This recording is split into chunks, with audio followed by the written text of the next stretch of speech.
Saya tanya nih, kenapa kita sholat? Tuh, udah puluhan tahun sholat, nggak tahu kenapa harus sholat. Satu kan jelas tadi saya jawab kan, membuktikan keimanan kita kepada siapa? Allah. Itu baru hablum minallahnya.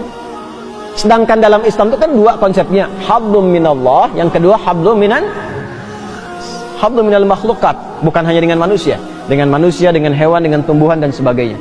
Nah, kalau yang pertama kaitan dengan Allah, selesai kita, begitu salam selesai dengan Allah. Kaitan dengan manusianya apa? Maka muncullah Quran surah ke-29 ayat ke-45. Innas salata tanha 'anil fahsya'i wal munkar.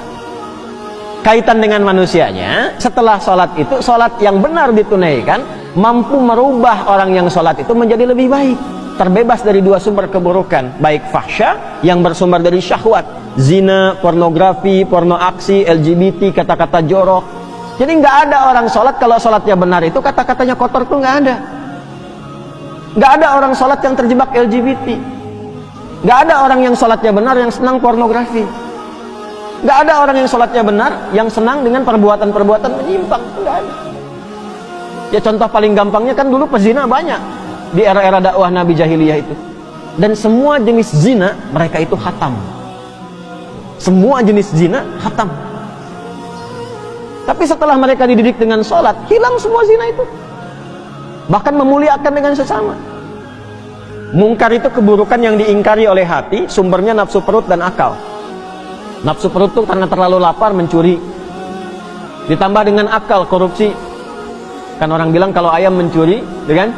Kalau lebih besar korupsi kan? Padahal sama-sama mencuri kan? Ya kan? Sapi makannya apa? Rumput. Nah, ada orang makannya aspal.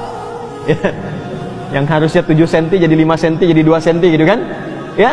Nah, itu mungkar namanya, sehingga banyak rusak, banyak dicek-cek gitu kan, ya, dipastikan bagus lagi. Nah, itu mungkar.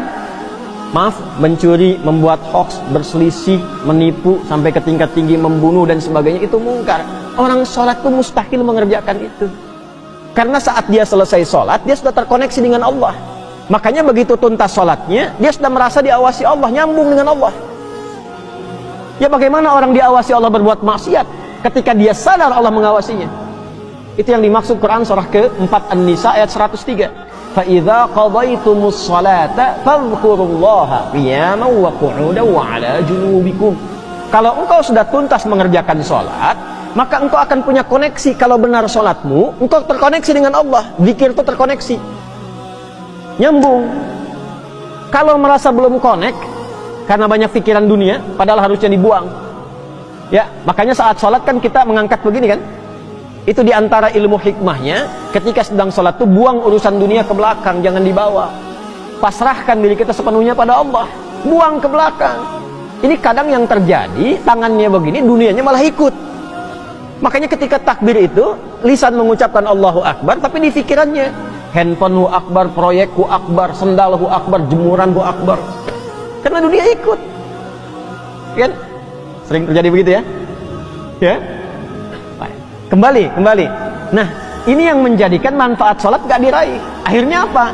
Tanha 'anil fahsya'i wal munkarnya gak dapat, konektivitasnya berkurang.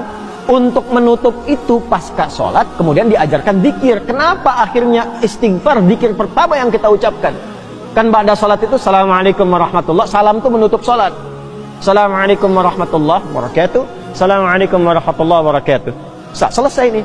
Bukankah setelah itu istighfar? Istighfar dulu kan? Kenapa zikir pertama urutannya istighfar?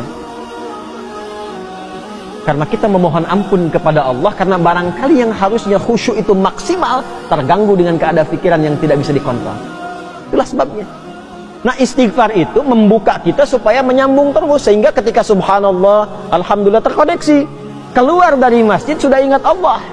Makanya kalau keluar dari masjid ingat Allah, tidak akan pernah terjadi tertukar sendal. Ingat Allah. Nggak ada kehilangan kotak infak. Nggak ada. Nah, kalau keluar dari masjid saja sudah bagus, apalagi dibawa ke rumah, dibawa ke kantor, nggak akan berbuat maksiat. Nah, itu tujuannya tanha 'anil fahsya'i wal munkar. Nah, yang bisa menyampaikan itu dan memastikan betul-betul menjadi baik, itu ulama pendidik. Makanya di pesantren itu bukan cuma diajar di kelas, sampai di asrama dilihatin, diawasi, didoakan, dipantau perkembangannya. Nah ini beliau Hadratus Syekh ini termasuk ulama pendidik. Bahkan memastikan setelah ketiadaannya pun murid-muridnya masih bisa belajar lewat karya yang dituliskan oleh beliau. Maka muncullah kitab ini, Adabul Alim wal Muta'allim, untuk mengajarkan kepada kita, kepada siapa Anda kalau ingin belajar. Kalau yang ingin belajar pada ulama pengajar, bagaimana cirinya? Kalau ingin belajar pada ulama pendidik, bagaimana cirinya? Dan apa manfaatnya? Jelas?